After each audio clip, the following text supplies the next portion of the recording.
தேவனுடைய பிள்ளைகளை ஆண்டவருடைய நாமத்தினாலே இருதயத்தின் ஆழத்திலிருந்து உங்களுக்கு நல்வாழ்த்துக்கள்.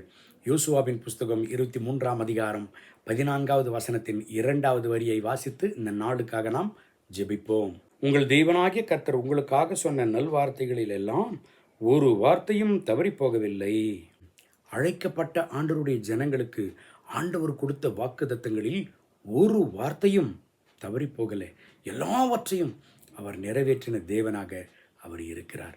ஆம் தேவனுடைய பிள்ளைகளை, இந்த நாளிலும் ஒருவேளை நீங்கள் கர்த்தருடைய வாக்குத்தத்தத்தின் நிறைவேறுதலுக்காக நீங்கள் காத்து கொண்டிருக்கலாம்.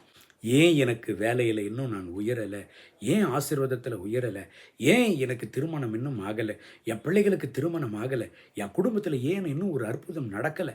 கர்த்தருடைய வாக்குத்தத்தங்கள் ஏராளமாய் அவர் எனக்கு கொடுத்திருக்கிறாரே, ஆனால் அவைகளில் ஒன்றும் இன்னும் நிறைவேறவில்லையே என்று சோர்ந்து போயிருக்கிறீர்களா?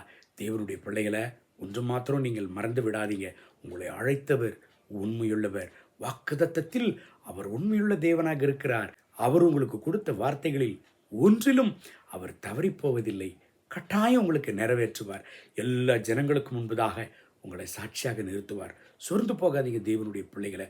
இந்த காலவேளையில் இந்த கர்த்தருடைய வார்த்தையின்படி உங்கள் வாழ்க்கையில் ஆண்டவர் அதிசயங்களை செய்வாராக, அற்புதங்களை செய்வாராக.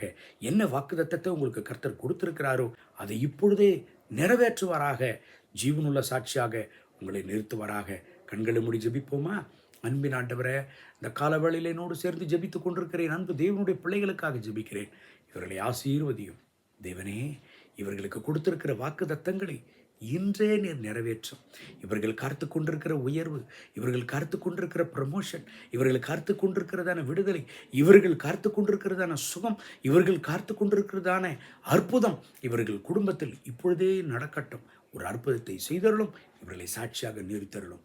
இயேசுவின் நாமத்தில் பிதாவே, ஆமென், ஆமென்.